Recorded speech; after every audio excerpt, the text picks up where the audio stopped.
समर्थ सहकारी साखर कारखाना,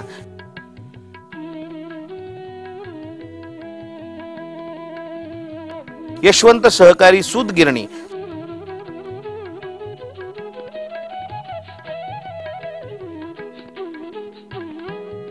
समर्थ सहकारी बँक,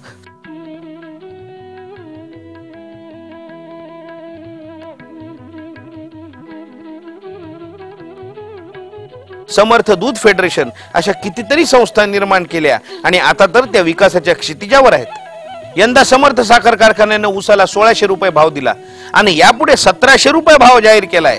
महाराष्ट्रात एकीकडे साखर कारखाने बंद पडत आहेत तर दुसरीकडे समर्थ साखर कारखाना प्रगतीच्या मार्गावर समर्थपणे वाटचाल करतोय।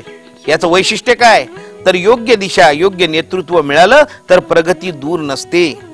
आमच्या भागामध्ये, खास करून माझ्या मतदारसंघामध्ये अनेक सहकारी संस्था आम्ही निर्माण करू शकलो की ज्या माध्यमातून शेतीमालाच्या प्रक्रिया उद्योग करून शेतीमालाला चांगला भाव द्यावा आणि त्यातून जनतेचा आर्थिक विकास आपल्या मतदारसंघातला साधावा, हा त्यामागची भूमिका आहे।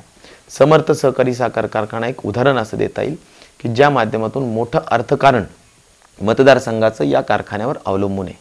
साधारणपणे 100 कोटी रुपयाचा उलाढाल करणारी हा उद्योग आहे, ज्यामध्ये जवळजवळ 8 ते 10 लाख क्रशिंग केलं जातं, त्याच्यानंतर रेक्टिफाईड स्पिरिट तयार केलं जातं, कंपोस्ट खत तयार केलं जातं।